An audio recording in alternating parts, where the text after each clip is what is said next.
നമ്മൾ എല്ലാ സിനിമകളും നമ്മൾ ഓടുന്ന സിനിമകളും അല്ലെങ്കിൽ നല്ല സിനിമകളെന്ന് പറയുന്ന സിനിമകൾക്കൊക്കെ വിമർശനങ്ങളുണ്ടാകും. പ്രത്യേകിച്ച് ഞാനെപ്പോഴും പറയും ഈ ആസ്വാദനവും വിമർശനവും രണ്ടും രണ്ടാണ്. പണ്ട് കാലങ്ങളിൽ ഒരു കലാസൃഷ്ടി, ഒരു നോവൽ ആസ്വദിക്കുന്നതും നോവൽ നിരൂപണം ചെയ്യുന്നതും രണ്ടാണ്. അല്ലെ, സിനിമ കാണുന്നതും സിനിമയെ നിരൂപണം ചെയ്ത് രണ്ടായിരുന്നു. ഈ മാറിയ കാലഘട്ടത്തിൽ ഓരോ സോഷ്യൽ മീഡിയ അക്കൗണ്ടുള്ള ഓരോ ആൾക്കാരും ഓരോ പത്രപ്രവർത്തനമോ ജേർണലിസ്റ്റോ നിരൂപകനുമായിട്ട് മാറിയിരിക്കുക. അവിടെ ആസ്വാദകനുപരിയായിട്ട് നമുക്കെല്ലാം നിരൂപകന്മാരെ മാത്രമേ കാണാൻ പറ്റുന്നുള്ളൂ.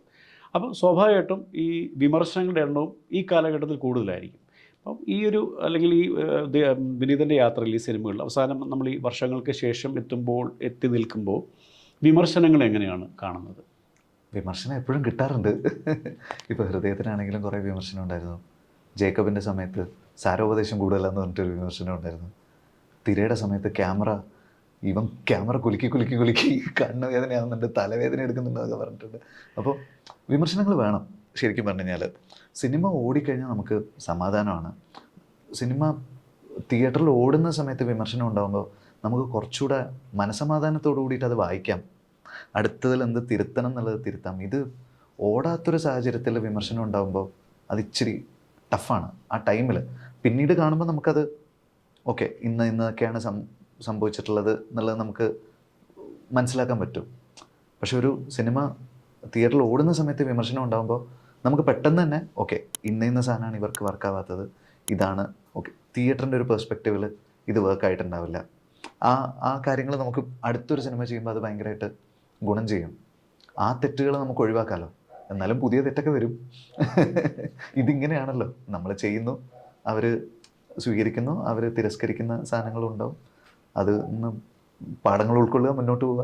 ഇതൊരു 30-40 കൊല്ലം ചെയ്യണമെങ്കിൽ നമുക്കിതൊക്കെ എടുത്തല്ലേ പറ്റുള്ളൂ. തീർച്ചയായിട്ടും. അല്ലെങ്കിൽ വിമർശനങ്ങൾ എന്ന് പറയുന്നത് പലപ്പോഴും ഈ ആക്രമണങ്ങളായി പോകുന്നിടത്താണ് നമുക്ക് അപകടം സംഭവിക്കുന്നത്. വിമർശനങ്ങൾ വളരെ ഹെൽത്തി ആയിട്ടുള്ള വിമർശനങ്ങൾ ഉണ്ടെങ്കിൽ നമുക്ക് ഈ പറഞ്ഞ പോലെ ഏതൊരു കലാസൃഷ്ടിയും നമുക്ക് നന്നാക്കാൻ പറ്റത്തുള്ളൂ. അതിനെ ഈ പറഞ്ഞ പോലെ വ്യക്തിപരമായിട്ടോ അല്ലെങ്കിൽ വെസ്റ്റേൺ ഇൻഡസ്ട്രിയിലുള്ള രീതിയിലുള്ള അറ്റാക്കായിട്ട് മാറിപ്പോകുന്നിടത്താണ് നമുക്ക് കുഴപ്പങ്ങളുണ്ടാകും. അല്ല, എന്ത് അറ്റാക്ക് ഉണ്ടായാലും ഇപ്പോൾ അത് നേരിടാനും ഇപ്പം എനിക്ക് പണ്ട് ടോളറൻസ് കുറവായിരുന്നു. ഇപ്പം എൻ്റെ 20s എന്തെങ്കിലും ഒരു സാധനം അത് വായിക്കുന്ന സമയത്തൊക്കെ ഭയങ്കരമായിട്ട് ഡൗൺ ആയി പോവുകയും അങ്ങനത്തെ പ്രശ്നങ്ങളൊക്കെ ഉണ്ടായിരുന്നു. ഭയങ്കര ദേഷ്യം വരികയും അവരെ ഇപ്പോൾ വിളിച്ചിട്ട് തെറി പറയണം എന്നൊക്കെ തോന്നുകയൊക്കെ ഉണ്ടായിരുന്നു. പക്ഷേ ഇനി അതൊരു ദേഷ്യം വരും എന്ന് പറഞ്ഞാൽ ചിലപ്പോൾ ആൾക്കാർ വിശ്വസിക്കണം എന്നില്ല. അയ്യോ, അങ്ങനെയൊന്നുമില്ല. അപ്പോൾ ഇപ്പം എന്താണെന്ന് വെച്ച് കഴിഞ്ഞാൽ, സത്യം പറഞ്ഞു കഴിഞ്ഞാൽ മലയാള സിനിമയുടെ ഒരു ഭയങ്കര ചേഞ്ച് വന്നതിൻ്റെ പുറകിൽ ഈ വിമർശനങ്ങളും കൂടി ഉണ്ട്. തീർച്ചയായിട്ടും ഉണ്ട്. നമ്മുടെ ആൾക്കാർ അത്രയും ഡിമാൻഡിങ് ആണ്. അവർ തിയേറ്ററിൽ പോകുമ്പോൾ അവർ കൊടുക്കുന്ന കാശിന് മാക്സിമം വേർത്ത് അവർ ഡിമാൻഡ് ചെയ്യുന്നുണ്ട്. അപ്പോൾ അത് ഫിലിം മേക്കേഴ്സിനെ പുഷ് ചെയ്യുള്ളൂ. പല സിനിമയ്ക്കും അതിൽ തകർന്നു പോകുന്ന ഫിലിം മേക്കേഴ്സ് ഉണ്ട് കേട്ടോ, ഇല്ലയെന്നൊന്നല്ല പറയുന്നത്. എല്ലാവർക്കും ഒരേ രീതിയിൽ അത് എടുക്കണമെന്നില്ല. ചില ആൾക്കാരെ അപ്പാടെ ഡിസ്ട്രോയ് ചെയ്ത് കളയും അത്. പക്ഷേ അങ്ങനെ ഡിസ്ട്രോയ് ചെയ്യാൻ നമ്മൾ വിട്ടില്ലെങ്കിൽ നമുക്ക് പുതിയ കാര്യങ്ങൾ ഉൾക്കൊണ്ടുകൊണ്ട് നമുക്ക് മുന്നോട്ട് പോകാൻ പറ്റും. അല്ലെങ്കിൽ നമ്മളെ പുഷ് ചെയ്യുന്നതിന് ഒരു ലിമിറ്റ് ഉണ്ടാവും. ഓക്കെ, ഇന്ന കാര്യങ്ങളൊക്കെ അവർ ഭയങ്കരമായിട്ട് നോട്ട് ചെയ്ത് പറയുന്നുണ്ട്, അടുത്തതിൽ നമുക്കിത് ഒഴിവാക്കാം എന്ന് പറഞ്ഞിട്ട് ചില തീരുമാനങ്ങൾ എടുത്തിട്ട് പോകാൻ പറ്റും. അപ്പോൾ ആരെന്ത് പറഞ്ഞു കഴിഞ്ഞാലും അത് നമ്മളെ പുഷ് ചെയ്യുന്നുണ്ടെങ്കിൽ അത് നല്ലതാണല്ലോ. ആ രീതിയിൽ കാണാം. നമ്മളതിനെ എങ്ങനെ ടേക്കപ്പ് ചെയ്യുന്നു, അല്ലേ? നമ്മൾ ഈ പറഞ്ഞല്ലോ, അതിനെ എങ്ങനെ ടേക്കപ്പ് ചെയ്യുന്നതനുസരിച്ചിട്ട് നമുക്ക് മുന്നോട്ട് കൊണ്ടുപോകാൻ പറ്റും. കാക്കയിലൊരു ഡയലോഗുണ്ട്, ഭയങ്കര ഇഷ്ടമുള്ള പടം, എന്നെ ചെയ്തു ഭയന്നാ നീ തൂത്തുക്കുടിക്ക് വന്നിരിക്കവേ കൂടാതെ എന്ന് പറയുന്നത്. അതുപോലെ വിമർശനം വേണ്ടെന്നാണെങ്കിൽ നമ്മൾ ഈ പണിക്ക് വരാൻ പാടില്ല. അതുപോലെ ഈ പറഞ്ഞ ഈ ഏറ്റവും അവസാനം അല്ലെങ്കിൽ ഇപ്പം ആരോടാ ദേഷ്യപ്പെട്ടെ? വിനീതിനെ ദേഷ്യപ്പെട്ടൊരു മുഖം നമുക്ക് ആർക്കും പരിചയമില്ല. വിനീതിന് എപ്പോഴും വളരെ പുഞ്ചിരിക്കുന്ന പ്രസന്നമായിട്ടുള്ളൊരു മുഖമുള്ളൂ. ഇപ്പോൾ കുറച്ച് കാലമായി ദേഷ്യപ്പെടാറില്ല. ഇപ്പോൾ കുറച്ചായി. എനിക്ക് പിന്നെ കുറച്ച് മെൻ്റലി അങ്ങനെ എലിവേറ്റഡായി. ഈ പറഞ്ഞ ദേഷ്യം പെടാത്ത, ഞാൻ പറഞ്ഞു, നമ്മൾ നേരത്തെ പറഞ്ഞല്ലോ, നമ്മൾ 20-ൽ നിന്ന് 30-ലേക്കൊക്കെ എത്തുമ്പോഴത്തേക്കും നമ്മൾ പ്യൂരിഫൈഡ് വേണ്ട.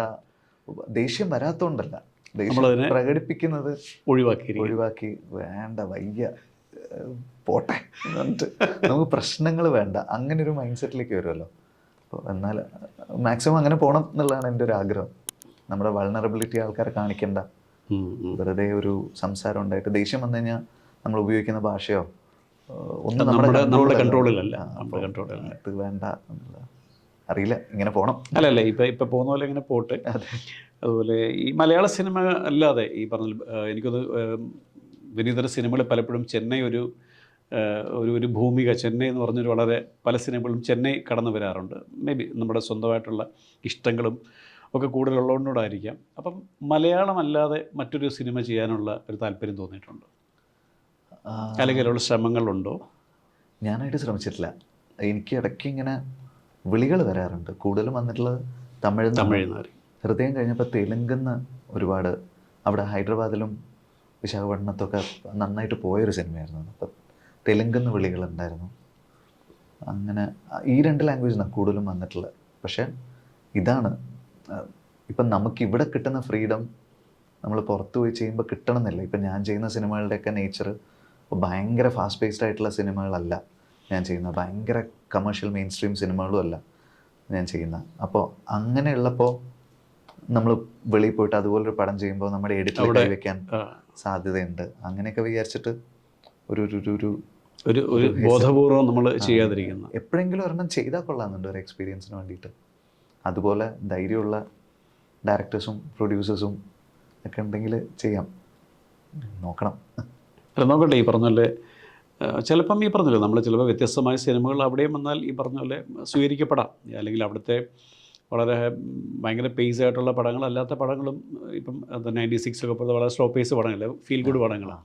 അപ്പം അത്തരമൊരു വിഷയമൊക്കെ തമിഴിലും ഈ പറഞ്ഞ മടിക്കേണ്ട ആവശ്യമില്ല എന്നുള്ളതാണ്. ഇപ്പം ഭാഷയും അറിയാമല്ലോ, ഈ പറഞ്ഞ ഭാഷയുടെ പ്രശ്നമില്ലല്ലോ. അതെ അതെ.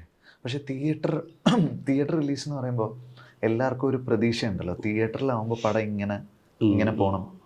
അപ്പോൾ ആ ഒരു സാധനം ഇങ്ങനെ നിൽക്കുന്നത് കൊണ്ട് റിലീസ് എടുക്കുമ്പോൾ എല്ലാവർക്കും ടെൻഷനായിരിക്കും.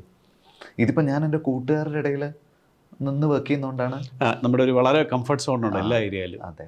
അപ്പോൾ എപ്പോഴെങ്കിലും അല്ലെങ്കിൽ ഒരു പ്രോപ്പർ മെയിൻ സ്ട്രീം സിനിമ ചെയ്യാൻ വേണ്ടിയിട്ട് വേറൊരു ലാംഗ്വേജിൽ പോയി ചെയ്തിട്ട് വരാം. മെയിൻ സ്ട്രീം എന്ന് പറയുമ്പോൾ നമുക്കതിൽ വേറെ ചിന്തിക്കാനൊന്നുമില്ല. അതിൻ്റെ ചേരുവകൾ സമാസമം കറക്റ്റായിട്ട് പോകും. അത് വർക്കായാൽ തിയേറ്ററിൽ വർക്കാവും, ഇല്ലെങ്കിൽ പിന്നെ ആ ഭാഗത്തേക്ക് നമ്മളെ ആരും വിളിക്കുകയില്ല, നമ്മൾ പോകുന്നുമില്ല. അതെ അതെ അതെ. അപ്പോൾ അങ്ങനെ മറ്റ് ഭാഷകളും സിനിമകളും ഉണ്ടാവട്ടെ. അതുപോലെ ഒരു ചോദ്യം കൂടെ ചോദിച്ച് നമുക്ക് അവസാനിപ്പിക്കാം. ഈ വർഷങ്ങൾക്ക് ശേഷം സിനിമ കണ്ടതിന് ശേഷം ഷിനിയേട്ടൻ്റെ ഒരു റെസ്പോൺസ് എങ്ങനെയായിരുന്നു? കാരണം അച്ഛൻ എന്നോട് നേരിട്ടൊന്നും പറഞ്ഞിട്ടില്ല. അമ്മ പറഞ്ഞു.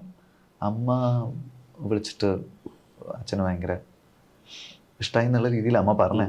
അപ്പോൾ നിവിനെ വിളിച്ചു അച്ഛൻ. ഷിനിയേട്ടൻ വിളിച്ചു. നിവിനെ വിളിച്ച് സംസാരിച്ചു എന്ന് പറഞ്ഞു. നിവിൻ എന്നിട്ട് രാത്രി എന്നെ വിളിച്ചിരുന്നു. ശ്രീനി സാറ് വിളിച്ചു, കുറേ സംസാരിച്ചു എന്നൊക്കെ പറഞ്ഞിട്ട് നിവിൻ ഭയങ്കര ഹാപ്പി ആയിരുന്നു. അപ്പം അങ്ങനെ വേറെ ആരെങ്കിലും വിളിച്ചോന്ന് എനിക്കറിയില്ല. അപ്പോൾ വർക്കായിട്ടുണ്ടാവണം, അതുകൊണ്ടാണ് അങ്ങനെ ഒരു കോൾ വരുന്നത്. ഞാൻ ഒരിക്കലും ചോദിക്കാറില്ല. ധ്യാനം ഒരു വിളി ശ്രീനിയേട്ടൻ്റെ ഭാഗത്തൊന്നും ചെന്നില്ല എന്നുണ്ടെങ്കിൽ. അതുപോലെ എനിക്ക് ലാൽ സാറിൻ്റെ ഒരു കുറിപ്പൊക്കെ ഞാൻ കണ്ടു, അദ്ദേഹം സിനിമ കണ്ടതിന് ശേഷം. ലാലങ്ങൾ വിളിച്ചിട്ട് ഭയങ്കര ഇതായിട്ട് പറഞ്ഞു. ലാലങ്ങളോട് ഞാൻ സ്ക്രിപ്റ്റ് നറേറ്റ് ചെയ്തിരുന്നു. അപ്പോൾ എന്നോട് പറഞ്ഞു, നീ നറേറ്റ് ചെയ്തതിനേക്കാളും നന്നായിട്ട് ഒരു മാജിക് ഉണ്ട് സിനിമയിൽ എന്നൊക്കെ പറഞ്ഞു. അപ്പോൾ എനിക്കത് കേട്ടപ്പോൾ ഭയങ്കര. കാരണം ലാൽ സാറ് സോഷ്യൽ മീഡിയയിൽ അദ്ദേഹത്തിൻ്റെ ഈ സിനിമ കണ്ടതിൻ്റെ ഒരു കുറിപ്പും അവരുടെ ഒരു പഴയ കാലത്തിൻ്റെ ഒരു നൊസ്റ്റു ഒക്കെ അടിച്ചിട്ടുണ്ടെന്നൊക്കെ പറഞ്ഞുള്ള രീതിയിലൊരു കുറിപ്പും ഒക്കെ ലാൽ സാറിനെ വന്നായിരുന്നു. എന്നോട് ഇതും പറഞ്ഞു, ഭയങ്കര റിസ്കി ആയിട്ടുള്ള ഡിസിഷൻസ് ബ്രേവായിട്ട് എടുത്തിട്ടുണ്ട് എന്നൊക്കെ പറഞ്ഞു. അത് എസ്പെഷ്യലി സെക്കൻഡ് ഹാഫിൽ നിവിൻ്റെ പോർഷൻസ് ഒക്കെ ആയിരിക്കും. അപ്പോൾ അങ്ങനെ പറഞ്ഞപ്പോൾ അത് നമുക്ക് വലിയൊരു ഇതാണല്ലോ. കുമാരങ്ങൾ വിളിച്ചിട്ട് അതും എനിക്ക് ഭയങ്കര സന്തോഷമുണ്ടായി. കുമാരങ്ങൾ സ്വാമീസ് ലോഡ്ജിൽ താമസിച്ചിട്ടുണ്ട്. അപ്പം എന്നോട് കുറേ ഭയങ്കര ഇതായിട്ട് പറഞ്ഞു. അങ്ങനെ കുമാരങ്ങൾ ഇതുവരെ ഒരു പടം കണ്ട് വിളിച്ചിട്ട് അങ്ങനെ പറഞ്ഞിട്ടൊന്നുമില്ല. അപ്പം അതും എനിക്ക് ഭയങ്കര, അങ്ങനെ കുറച്ച് വിളികളുണ്ടായിരുന്നു. അതുപോലെ വിനീത്, ഞാൻ എവിടെയോ വായിച്ചാണ്, ഇത് 40 ദിവസം കൊണ്ടാണ് സിനിമ ഷൂട്ട് ചെയ്തത്. അതെ അതെ. അതിൻ്റെ ഒരു രഹസ്യം എന്താണ്? കാരണം ഇത് ഒന്നാമതൊരു പീരീഡ് പോലത്തെ ഒരുപാട് സെറ്റ് വർക്കും മറ്റു കാര്യങ്ങളും ഒരുപാട് ജോലി ആവശ്യമുള്ള ഒരു സിനിമയാണ്. അതെങ്ങനെ ഈ 40 ദിവസം കൊണ്ട്, അപ്പോൾ അതിൻ്റെ ഒരു കൃത്യമായൊരു പ്ലാനിങ് അല്ലെങ്കിൽ ഒരു പ്രിപ്പറേഷൻ, ചാർട്ടിങ് ഇതില്ലാതെ ഒരിക്കലും 40 ദിവസം കൊണ്ട് ഇതുപോലൊരു സിനിമ തീരത്തിൽ ഒരു സാധാരണ സോഷ്യൽ സബ്ജക്റ്റാണ്, ചിലപ്പോൾ എളുപ്പമായിരിക്കാം. അപ്പോൾ എങ്ങനെയാണ് കൃത്യമായി ഈ ഒരു സിനിമ 40 ദിവസം കൊണ്ട് തീർത്ത് എടുത്തത്? പ്രീ പ്രൊഡക്ഷൻ ഭയങ്കര ഫോക്കസ് ചെയ്ത് എല്ലാവരും അത് ഇപ്പോൾ നമ്മുടെ ഫുൾ ടീമിൻ്റെ ക്രെഡിറ്റാണ് അത്. പിന്നെ ആർട്ടായിരുന്നു ഇതിലെ ഏറ്റവും പ്രധാനപ്പെട്ട ഒരു ഘടകം, ഒരു ചാലഞ്ചിങ് ആയിട്ടൊരു കാര്യമാണ് ആ ഒരു പീരീഡ് ക്രിയേറ്റ് ചെയ്യുക. അതെ, ആർട്ടും പിന്നെ ഒരുപാട് കോസ്റ്റ്യൂംസും. അപ്പോൾ ആർട്ടിനെ ഡിപ്പെൻഡ് ചെയ്തിട്ടാണ് നമ്മുടെ ഒരു ഫുൾ പ്ലാനിങ് ഉണ്ടായിരുന്നു. അപ്പോൾ ഈ കോടമ്പാക്കം സ്ട്രീറ്റ്സൊക്കെ 2 മാസത്തെ സെറ്റ് വർക്ക് തന്നെ ഉണ്ടായിരുന്നു. അപ്പോൾ അതിൻ്റെ സെറ്റ് വർക്ക് ഒരു ഐഡിയ ഉണ്ടായിരുന്നു. അതായത് ഇന്ന ദിവസം സെറ്റ് വർക്ക് തീരും, നമ്മൾ പിന്നെ ഒരു 10 ദിവസം ബഫർ ഇട്ട് വെച്ചു, ഇൻ കേസ് തീർന്നില്ലെങ്കിൽ എന്നുള്ള രീതിയിൽ. അതിലൊരു 5-6 ദിവസവും കൂടി എടുത്തു ആക്ച്വലി. 3-4 ദിവസം മുമ്പ്, നമ്മൾ ഷൂട്ട് ചെയ്യുന്നതിന് 3-4 ദിവസം മുമ്പ് നമ്മുടെ സെറ്റ് ഓൾമോസ്റ്റ് റെഡിയായി. ഇത് സെറ്റ് റെഡിയായാൽ മാത്രം പോരല്ലോ, പിന്നെ ഇതിനെ ഡൾ ചെയ്യണം, പിന്നെ ഇതിനെ കുറച്ച് നാളായിട്ട് ഒരു പഴമയുടെ ഒരു സാധനം ഫീൽ ചെയ്യണം. അതെല്ലാം അവർ ചെയ്തു, ഇൻക്ലൂഡിങ് ഇലക്ട്രിക് പോസ്റ്റും പൈപ്പിങ്ങും. അത് ആർട്ട് ഡയറക്ടർ നിമേഷേട്ടനാണ് ചെയ്തത്. നിമേഷേട്ടൻ ഇതിനു മുമ്പ് കിങ് ഓഫ് കൊത്തയും പിന്നെ കുറേ പടങ്ങൾ, പാപ്പൻ, അരവിന്ദൻ്റെ അതികളൊക്കെ നിമേഷേട്ടനാണ് ചെയ്തത്. അപ്പം നിമേഷേട്ടൻ്റെ ഒരു വലിയ സന്നാഹമായിട്ടുള്ളൊരു ഇതായിരുന്നു. അപ്പോൾ ഇവിടെ ഈ സെറ്റിൻ്റെ പണി തീരുമ്പോഴേക്കും നാട്ടിൽ വേറൊരു ബഞ്ച് ആൾക്കാരെ വിട്ടിട്ട് അവിടെ അടുത്ത സംഗതി ചെയ്യും. പിന്നെ നമുക്ക് ഈ അരൂര് ആണ് കോടമ്പാക്കം സ്ട്രീറ്റ് മൊത്തം സെറ്റ് ഇട്ടത്. അതിൻ്റെ പണി തീരാറാകുമ്പോഴേക്കും ഈ റെക്കോർഡിംഗ് സ്റ്റുഡിയോൻ്റെ ഫുൾ പരിപാടി എടപ്പള്ളിയിൽ അത് സെറ്റ് ഇട്ടു. അതിൻ്റെ പണി തുടങ്ങുമ്പോഴേക്കും കോയമ്പത്തൂർ തിയേറ്ററും അതിൻ്റെ എക്സ്റ്റൻഷനും സ്റ്റുഡിയോവും അതിൻ്റെ പരിപാടികൾ ചെയ്യുന്നു എന്നൊക്കെ പറഞ്ഞിട്ട് ഒന്ന് തീരുന്നതിന് മുമ്പ് അടുത്തത്, അത് തീരുന്നതിന് മുമ്പ് അടുത്തത്, അങ്ങനെ ഒരു കൃത്യമായ പ്ലാനിങ്ങിൽ പിടിച്ചതുകൊണ്ടാണ് അത് നടന്നത്. എല്ലാത്തിനും ഒരു ബഫറും കൂടെ ഇട്ടു. ഓക്കെ, ഇത് ഇന്ന ദിവസം കൊണ്ട് തീർന്നില്ലെങ്കിൽ പിന്നെ ഒരു 5-6 ഡേയ്സ് ഒരു ബഫറും കൂടെ ഇട്ട് അങ്ങനെ എല്ലാവരും ഒന്നിച്ച് നിന്നുകൊണ്ട് നടന്നതാണ്. പിന്നെ നമ്മുടെ ആർട്ടിസ്റ്റിൻ്റെ എല്ലാവരുടെയും 100% സഹകരണം ഉണ്ടായിരുന്നു. ആരും പറഞ്ഞ ഡേറ്റിന് വരാണ്ടിരുന്ന ഒറ്റൊരാൾ പോലും ഇല്ല. എല്ലാവരും കറക്റ്റ് സമയത്ത് വന്നു. എല്ലാവരെയും നമുക്ക് മോർണിംഗ് ലൈറ്റിൽ ഷൂട്ട് ചെയ്യാൻ പറ്റി. അപ്പം അങ്ങനെയൊക്കെ അതൊരു ഭയങ്കര മാജിക്കലായിട്ട് സംഭവിച്ചൊരു കാര്യമാണ്. അത് എല്ലാവരും സഹകരിച്ചതുകൊണ്ട് നടന്നൊരു കാര്യമാണ്. അല്ല, അതാണ് പ്രധാനപ്പെട്ട ഒരു കാര്യം എന്ന് പറയുന്നത്. ഇപ്പം വിനീത് നേരത്തെ പറഞ്ഞല്ലോ, കാരണം ഇതിനകത്തൊരു വലിയൊരു കൂട്ടായ്മ, ഒരു കളക്റ്റീവ്നെസ്, ഒരു സ്നേഹം, സൗഹൃദമൊക്കെ ഉണ്ട്. കാരണം അതിലുപരിയായിട്ട് ഒരു സിനിമയുടെ നിർമ്മാണം എന്ന് പറഞ്ഞൊരു ഏരിയയിൽ ഇതുപോലത്തെ ഒരു സിനിമ 40 ദിവസം കൊണ്ട് തീർത്തെടുക്കുക എന്ന് പറയുന്നത്, ഇത് എല്ലാ ഘടകങ്ങളും ഇതുപോലെ വന്നെങ്കിൽ മാത്രമേ സാധിക്കുള്ളൂ. എവിടെയെങ്കിലും ഒരിടത്ത് പാളിപ്പോയാൽ പോകുന്നൊരു കാര്യമാണ്. ഒരു മഴ വന്നാൽ മതി, തീർന്നില്ലേ. അപ്പോൾ അത് ഏതായാലും നിങ്ങളുടെ എല്ലാവരുടെയും ഒരു എഫേർട്ടിന് കിട്ടിയൊരു റിസൾട്ടായിട്ട് തിയേറ്ററിൽ വർഷങ്ങൾക്ക് ശേഷം വന്നു, അല്ലെങ്കിൽ പ്രേക്ഷകർ കാണുന്നു, നമ്മളിങ്ങനെ സംസാരിക്കുന്നു. അപ്പോൾ ഒത്തിരി സന്തോഷമുണ്ട് വിനീതിനെ കാണാനും. ഈ പറഞ്ഞ പോലെ എനിക്ക് തോന്നുന്നു ഇതൊരു പ്രേക്ഷകർ ഇതിനൊരു ഇൻ്റർവ്യൂ ആയിട്ടൊന്നും എടുക്കേണ്ട ആവശ്യമില്ല. വിനീത് ശ്രീനിവാസൻ എന്ന് പറയുന്ന നടൻ, സംവിധായകൻ, ഗായകൻ എന്നൊക്കെയുള്ള നിലയിൽ ഉപരിയായിട്ട് വിനീത് എന്ന് പറയുന്ന ഒരു വ്യക്തിയുമായിട്ട് നടക്കുന്ന ഒരു സംഭാഷണം എന്നുള്ള രീതിയിൽ നമുക്കിതിനെ എടുക്കാമെന്ന് തോന്നുന്നു. അങ്ങനെയായിരിക്കും നിങ്ങളിതിനെ കാണുന്നത്. തീർച്ചയായിട്ടും അടുത്ത സിനിമയ്ക്ക് എല്ലാവിധ ആശംസകളും. കൂടുതൽ നല്ല സിനിമകൾ, കൂടുതൽ നല്ല ഗാനങ്ങൾ, കൂടുതൽ നല്ല കഥാപാത്രങ്ങളൊക്കെ വിനീതിൻ്റെ ഭാഗത്തുനിന്ന് ഉണ്ടാവട്ടെ എന്ന് ആശംസിക്കുന്നു.